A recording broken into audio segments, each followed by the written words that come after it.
মিয়ালেণ্ড অসমত কেতিয়াও হ'বই নোৱাৰে। এইটো কাৰোবাৰ দুৰাকাংক্ষা থাকিব পাৰে, কিন্তু সত্যত পৰিণত কেতিয়াও হ'ব নোৱাৰে। অসম অসমীয়াৰ হৈ থাকিব, অসমত মিয়ালেণ্ড অসম্ভৱ। হাজৰিকাক মেডিয়াসকলে কোৱেশ্যন কৰিছিল যে মিয়াসকলে যে মিয়ালেণ্ড খুজি আছে, যে কি ইহঁতক কি মিয়ালেণ্ড পাব, ইহঁতক মিয়ালেণ্ড দিয়া হ'ব। ইয়াৰ ফলত পীয়ুষ হাজৰিকাই বুলি কৈ আছে যে মিয়ালেণ্ডে কেতিয়াও মিয়ালেণ্ড পাব নোৱাৰে।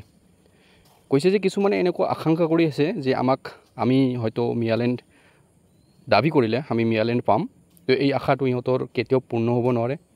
এনেকৈ পীয়ুষ হাজৰিকাই মন্তব্য আগবঢ়ায়। আপোনাক মই কৈ আছোঁ যে এজন মিয়া ল'ৰাই যেনেকুৱা বড়োসকলে বেলেগকৈ পৰিশোধ পাইছে, আৰু ইহঁতৰ মেজৰিটিও কৈছে যে ইমান জনসংখ্যা থকাৰ ফলত ইহঁতে বড়োলেণ্ড পাইছে।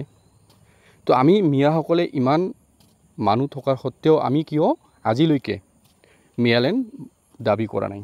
কাৰণ আমি অসমত অসমীয়াসকলৰ লগত মিলিজুলি থকাত বেছি আগ্ৰহী। আমি অসমীয়া শব্দটো আকোৱালি লৈছোঁ। আমি অসমীয়া ৰীতি ৰিবাজসমূহ নিজৰ কৰি লৈছোঁ, আৰু আজি আমাক অসমৰ পৰা খেদিবলগীয়া হৈছে, অৰ্থাৎ আমাক অসমৰ পৰা বাহিৰত পঠিয়াব চেষ্টা কৰি আছে। তো গতিকে আমি মিয়াসকলে মিলি আমাক মিয়ালেণ্ডৰ দাবী কৰিব পাৰোঁ, অৰ্থাৎ আমাৰ এইটো প্ৰচেছ চলি আছে, আমি মিয়ালেণ্ড দাবী কৰিম।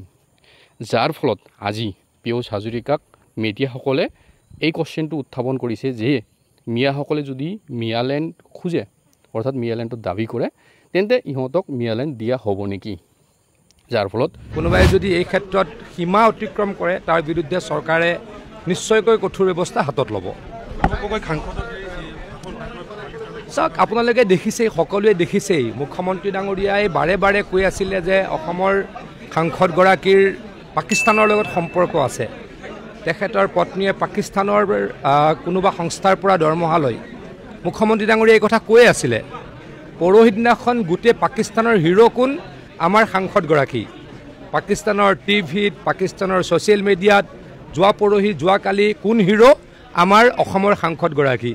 যিখন ৰাষ্ট্ৰ আমাৰ চিৰবৈৰী, সেই চিৰবৈৰীখনৰ যদি নয়নৰ মণি আমাৰ এজন সাংসদ হয়, ইয়াতকৈ অসমীয়াৰ কাৰণে দুখৰ কথা একো নাই। গতিকে এই কথা অসমীয়াই বুজক, তাৰ কাৰণে মই সকলোকে আহ্বান জনাইছোঁ।